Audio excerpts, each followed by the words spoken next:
بسم اللہ الرحمن الرحیم الحمدللہ وکفی والصلاة والسلام علی عبادہ الذین اصطفی۔ ایک دن حضور نبی کریم صلی اللہ علیہ وآلہ وسلم نے وضو کیا تو آپ کے کچھ اصحاب آپ کے وضو کا پانی لے کر اپنے چہروں پر ملنے لگے، تو آپ صلی اللہ علیہ وسلم نے پوچھا تمہارے اس کام کا محرک کیا ہے؟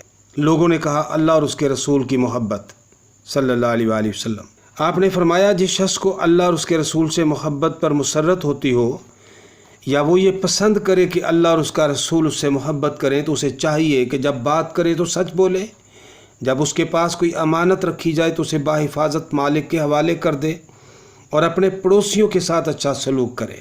او کما قال النبی صلی اللہ علیہ وآلہ وسلم۔ عزیزان محترم، آپ صلی اللہ علیہ وسلم کے وضو کا پانی لے کر برکت کے لیے چہرے اور ہاتھ پر ملنا آپ سے محبت کی وجہ سے تھا۔ یہ کوئی برا کام نہ تھا جس پر حضور نبی کریم صلی اللہ علیہ وآلہ وسلم انہیں ڈانٹتے، البتہ آپ نے انہیں بتا دیا کہ محبت کا سب سے اونچا مقام یہ ہے کہ اللہ اور رسول صلی اللہ علیہ وسلم نے جو احکام دیے ہیں ان پر عمل کیا جائے۔ آپ جو دین لے کے آئے ہیں اسے اپنی زندگی کا دین بنایا جائے، آپ کی سنتوں سے محبت کی جائے اور سنتوں کی اتباع کی جائے، پیروی کی جائے۔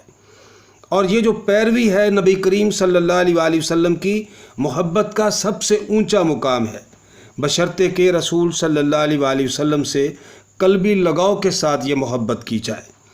اور ایک مرتبہ حضور صلی اللہ علیہ وآلہ وسلم نے فرمایا کہ کوئی شخص مطلوبہ درجے کا مومن نہیں ہو سکتا جب تک اس کا ارادہ اور اس کے نفس کا میلان میری لائی ہوئی ہدایت کے تابع نہیں ہو جاتا۔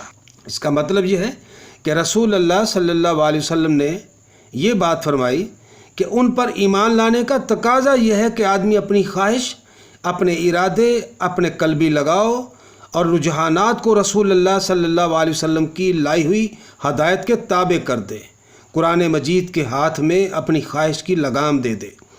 اگر کوئی ایسا نہ کرے تو رسول صلی اللہ علیہ وآلہ وسلم پر ایمان لانے کے کوئی معنی نہیں ہے۔ وآخر دعوانا ان الحمد للہ رب العالمین۔